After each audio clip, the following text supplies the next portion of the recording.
I didn't understand what was happening. Who was he? And more importantly, where did he go? How did he disappear so quickly?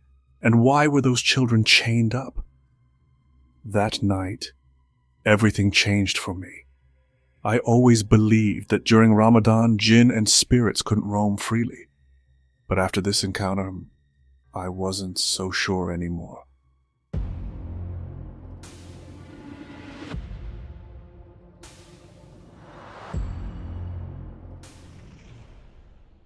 It was about 5 years ago when this happened. At the time, I was living in the capital, deep within the city, in a quiet and somewhat isolated neighborhood. It was a simple area where all kinds of people lived, some wealthy, some middle class, and some struggling to get by. One particular night, a night I'll never forget, it was around 1:30 a.m. when suddenly I heard knocking at the door.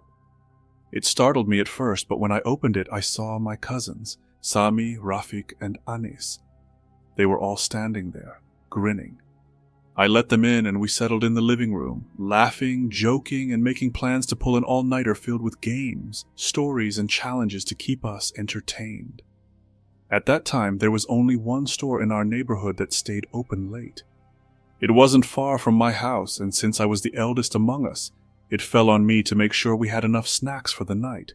I needed to head to that store because all the others were closed. So I grabbed my jacket and stepped outside.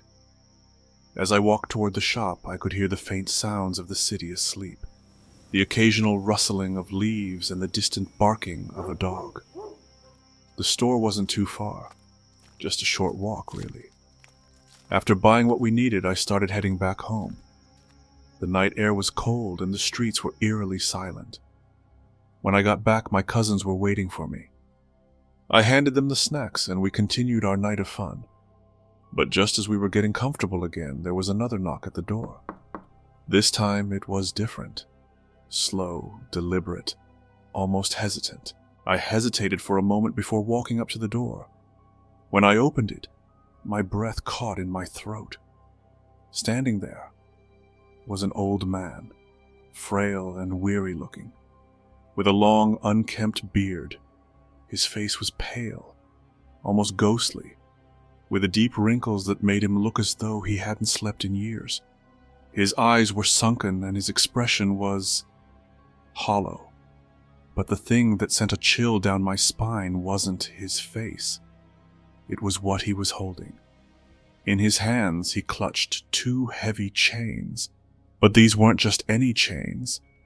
They were attached to 2 children, 2 young boys no older than 8 or 11. The most horrifying part? They weren't standing upright. They were on all fours, crawling like animals. Their heads hung low, their movements unnatural, almost robotic, as if they weren't in control of their own bodies. I froze, my mind racing to make sense of what I was seeing. Was this a prank? Were they just some neighborhood kids messing around? But something in the old man's stare told me otherwise. His eyes locked onto mine, unblinking, as if he was waiting for me to react. Swallowing the lump in my throat, I forced myself to speak. Good evening, sir. Can I help you? He didn't answer. He just kept staring, his lips slightly parted as if he wanted to say something but couldn't. The children remained motionless at his feet, their hands and knees pressed against the ground, their breathing barely audible. The old man, still standing in the doorway, spoke in a hoarse voice. Do you have anything to drink? My children and I are very thirsty. His words sent another wave of confusion through me. My children? He was referring to the 2 kids crawling on all fours beside him. How could he treat them like this? They were bruised, their limbs covered in scrapes, their pain written all over their small, fragile bodies. My stomach twisted in horror. I forced myself to respond. Sure, let me see what I have inside. With my heart pounding in my chest, I stepped back into the house, shutting the door behind me. Panic surged through me as I rushed toward the living room where my cousins were still lounging. My mind was racing. Should I tell them? Would they even believe me? What if that man disappeared before I could prove what I had seen? What if we confronted him? Or maybe we should call the police. He was clearly mistreating those children. Still shaken, I made my way to the kitchen. I grabbed a bottle of water. But as I turned back toward the front door, my breath caught in my throat. The old man was gone. I froze in place, my mind struggling to process what had just happened. I swung the door open and stepped outside, scanning the dimly lit street. Nothing. No trace of him. No sign of the children. Just an empty, silent street stretching out before me. I walked a few steps forward, my eyes darting in every direction. I even wandered a few houses down, but there was nothing. No footprints, no sound, nothing at all. It was as if he had never been there to begin with. Feeling a deep sense of unease, I finally gave up and went back inside. My cousins were still laughing, completely oblivious to the horror I had just witnessed. When I told them what had happened, they laughed even harder, dismissing it as some kind of hallucination or a bad joke. That's when it hit me. My brother. My brother Amin had gone to the store earlier, and he still hadn't come back. It had been over half an hour since he left. The store was only a short walk away. He should have returned by now. Anxiety crept up my spine as I rushed to the front door and stepped outside once more. Minutes passed, then 15, then 20, and just as I was about to go looking for him, I saw him approaching from the distance. But something was wrong. Amin looked terrified. His face was pale, his breathing heavy, and his hands were trembling. As soon as he got close enough, he gasped, "You won't believe what I just saw." I grabbed his shoulders. "What happened? Where have you been?" When I left the store, I saw an old man standing in the middle of the street, holding chains. And those chains, he swallowed hard, his voice quivering, were attached to 2 kids. 2 children crawling on the ground like animals. He told me he was looking for something to drink, and I was so scared I ran back inside the store to get the vendor. I wanted someone else to see him too. When the vendor finally agreed to come outside with me, we stepped out together. But the man was gone. Just vanished. Amin looked around frantically, still catching his breath. I swear he was right there.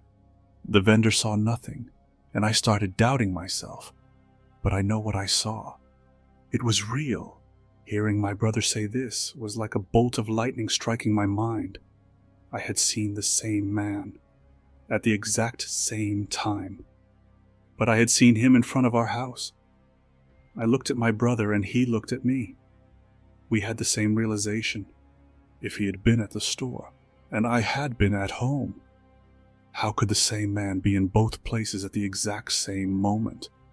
The thought made my blood run cold. Without wasting another second, I grabbed my brother and pulled him inside. "We need to tell our cousins," I said, my voice shaking. "They have to hear this." We rushed to the living room, where our cousins were still joking around, completely unaware of what had just happened. We told them everything. The man, the chains, the children crawling on all fours, the impossible time overlap. But instead of fear, they laughed. They thought we were making it up. One of them even smirked, shaking his head. "Relax, man, you're probably just seeing things. Maybe you were half asleep or something." Frustration burned in my chest. They weren't listening.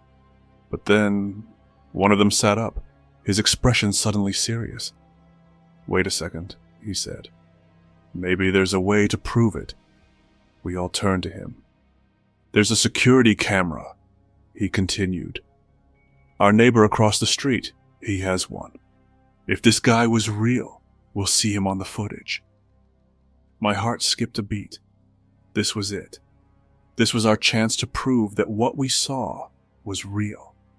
We left the house and headed straight to our neighbor's place. As soon as we got there, we knocked on his door.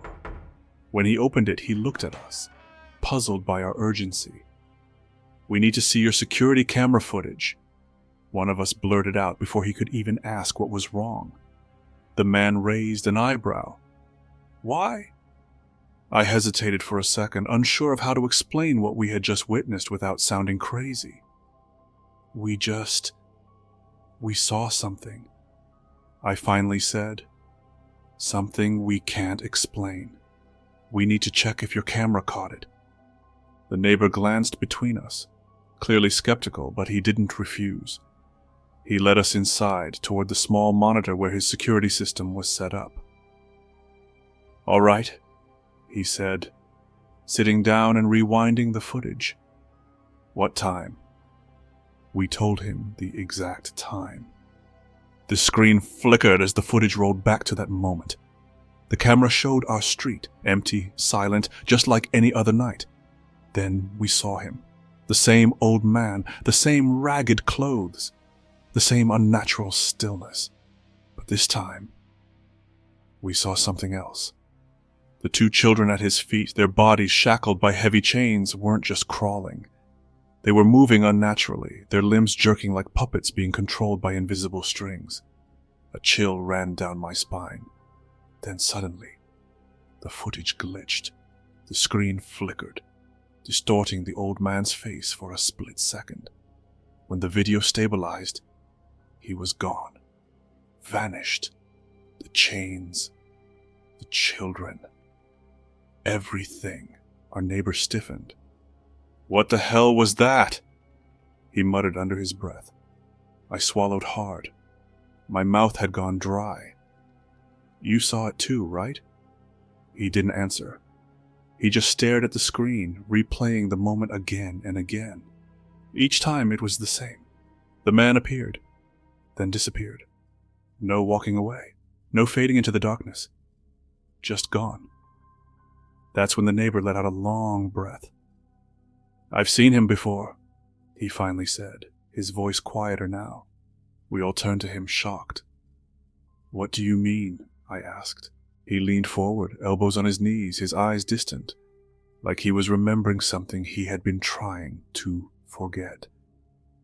"A few years ago, before I moved here, I used to live in another house, one with a big yard. I had sheep, chickens, a small farm." We listened, holding our breath. "One evening, just before sunset, a man knocked on my door. That same man." My heart started pounding. At first I thought he was just a traveler passing by. He looked exhausted, worn out. He asked for food, said he was starving. But there was something off about him. Something I couldn't explain. He paused for a second before continuing. "I didn't want to be rude, but I was uneasy. So I went inside to get him some food. But when I came back out, he looked up at us, his expression dark. There were dogs. I felt my stomach tighten. Dozens of them, just standing there in front of my house, growling and barking at him. They weren't normal dogs, their eyes were wrong." He swallowed hard. "That's when I knew.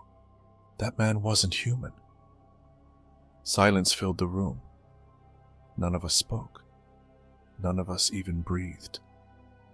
"What happened next?" I finally managed to ask. I stepped back inside. I knew that whatever he was, I didn't want to be near it.